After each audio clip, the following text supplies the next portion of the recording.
Oke, bertemu lagi dengan Kak Sigit di Bimbel Privat Lake Education, Penggilingan Cakung, Jakarta Timur.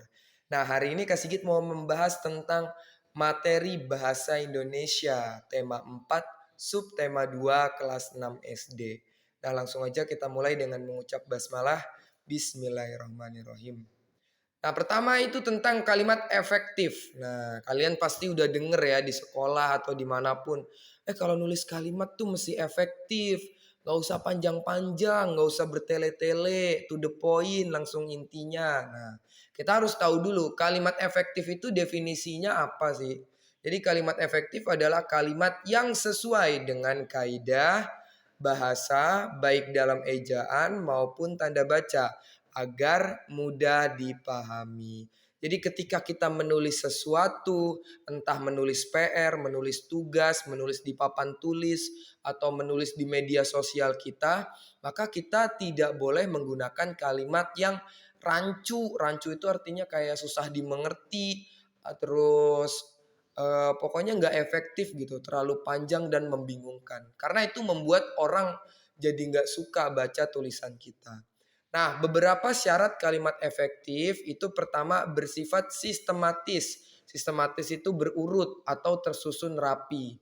Contohnya gimana Kak? Misal kayak gini. Misal di awal Kak Sigit ngomongin tentang keberagaman ekonomi di Indonesia. Berarti di seterusnya itu harus sistematis. Berarti hubungannya tentang pekerjaan, tentang kegiatan ekonomi di Indonesia, tentang produk-produk di Indonesia kayak gitu. Nah, terus yang kedua, sesuai EYD.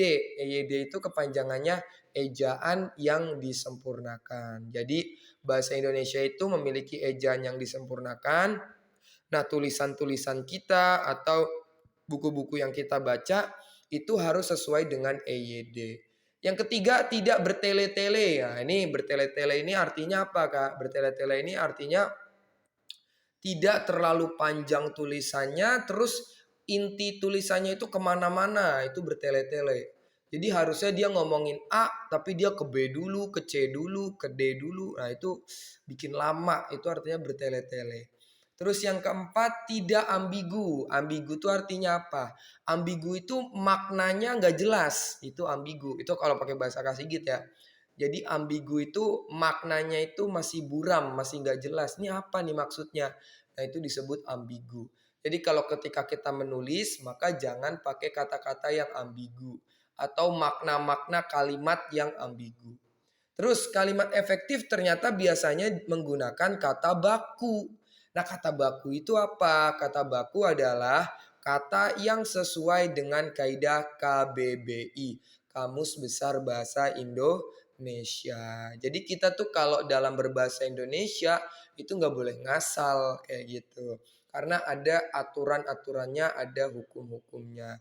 Makanya Kak Sigit kadang mikir ya, kok banyak nggak tahu deh kalian ya. Kalau di murid-murid Kak Sigit tuh aneh gitu. Jadi ada yang tapi nggak semuanya kayak gini, ada beberapa doang.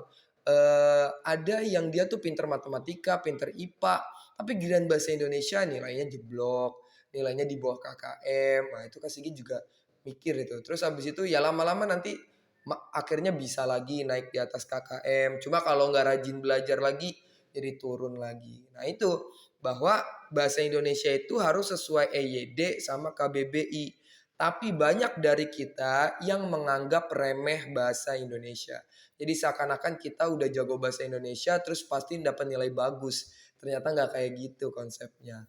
Nah, terus kasih gitu udah nulisin nih contoh-contoh dari kata tidak baku dan kata baku.